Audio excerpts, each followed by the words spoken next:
Hello, I'm going to do a presentation of Why Sargasso Sea 1993 movie in comparison to Why Sargasso Sea, the book by Jane Ryans. I hope I pronounced that right.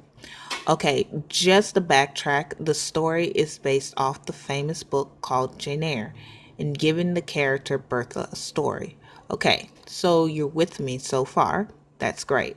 Now, I have to admit, for this movie being made in the 1990s, the film was great and very steamy with the sex scenes. So, super not a family movie. I have to admit, the movie got the big highlights of the book, which is understandable. They can't put everything in the film that is in the book, but they did try, and you see it with the similar familiar lines and the same narration of the book. Even when so many of my friends that I enjoyed the movie, the director, John DeLunge, really didn't enjoy making the film, stating it was probably the only really unsatisfying interaction that I've had with a production company, and I found that I had major disagreements with them and with the producers. It was unfortunate.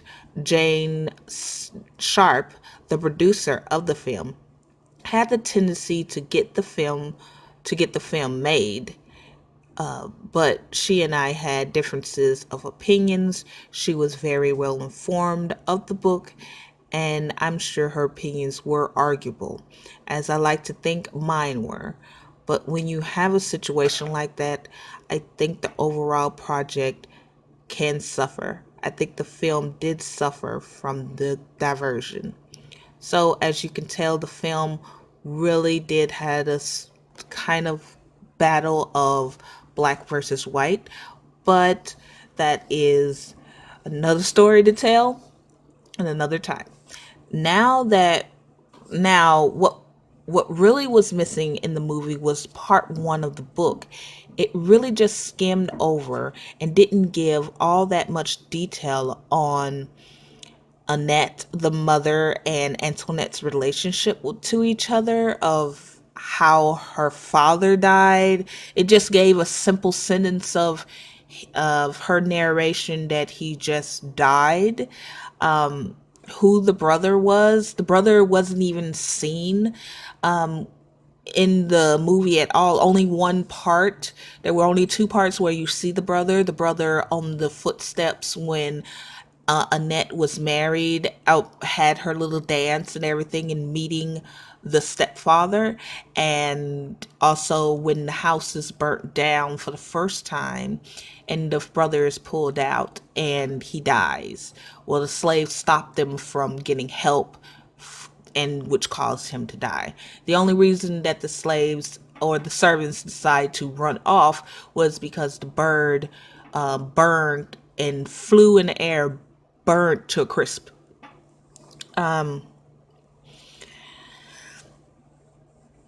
It was like the mother character was there only for about 7 minutes and gone to the wind. Now, part 2 of the book, I felt was the whole movie. It really was good in grand detail. They went from book word from word of the book instead of making most of their own dialogue. There's some dialogue that's themselves, but a majority of the dialogue is straight from the book. Now,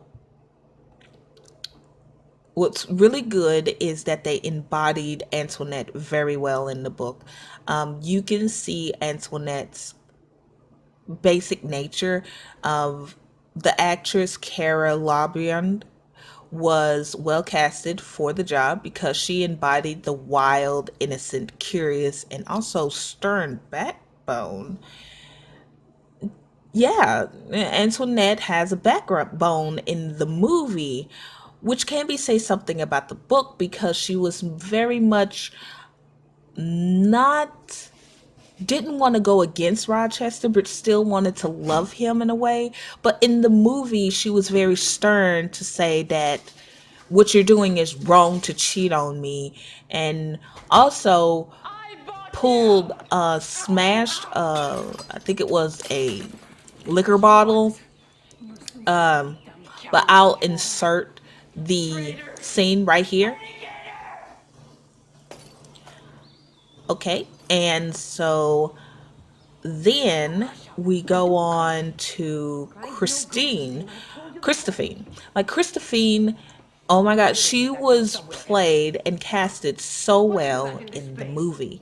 They really embodied her and really got down to the nitty gritty of what Christine would look like. Because in the book, you really don't know her body type, as in she was big, she was teeny, but they really casted the person for Christine, Corla Robinson. She was very well and very beautiful for the part. Within the book, I feel Christine was not given enough of a personality in knowing who she is, only was stated she was a protector and a surrogate mother in a way. In the movie, she was much more. Also, you get to see her doing more Obai than in the book, other than the potion scene of the love potion scene. As we will, I'll insert a scene right here of her, of Antoinette watching Christophine doing a spell after Daniel, her half brother, coming to visit. All right. And so you also get a feel of the closeness of the two characters, and how Antoinette interacts with the servants as well. I'm going to insert another scene where Antoinette is actually having fun and dancing with the servants, and this baffles Rochester, which I didn't see this in the book. I probably skipped over or something, but I didn't see this part in the book. So I'll insert this scene right here, and you can see just how much Christophine and Antoinette means to each other right here.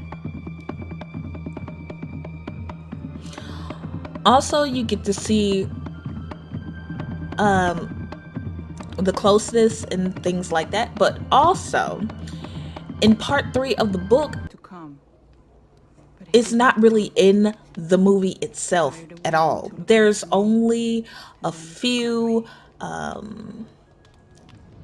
it's not even seen. It's just of Antoinette sitting on the bed. She's going mad and she burns down the house, basically. And I will insert a scene of the only thing, we don't even see Daniel coming back to talk to Christine. We don't see nothing, none of the things that goes on. The only thing that happens in the movie is the part 3 is they go to England and you see Christine in the house. That's about it. And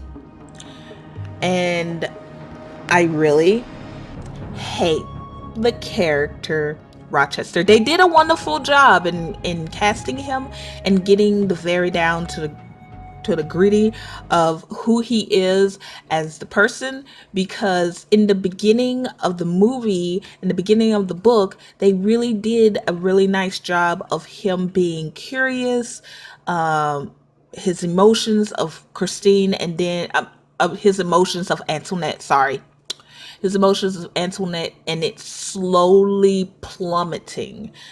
And it really was realistic from the book. It really showed the plummet of it.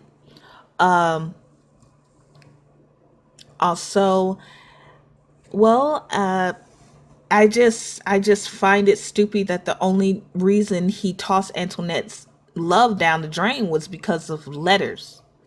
That's what started it all. A few letters. And in the movie, you get to see a little bit more of why, because he couldn't understand this wild woman being from Jamaica and everything, who hangs out with her servants, who even though she is over the house, his way of servitude within his own culture and her way are totally different. and it looked like he was willing to learn, but those damn letters just, I can't, I just can't. I feel like that is so unreasonable for a couple of letters to stop love like that. Just rumors. But in in conclusion, the movie really complemented the book. I feel the whole movie was mostly mostly part 2 of the book. The whole meat of the movie was part 2, because part 1 was only about 7 minutes and part 3 in the movie was only about 5 or maybe 2, and that was it. But if you read the book and part 2 was your favorite, I would recommend this movie to anyone to watch the movie, making sure that there are no children in the room. So thanks you guys for listening to my presentation. I hope you enjoyed this video, and yeah, bye.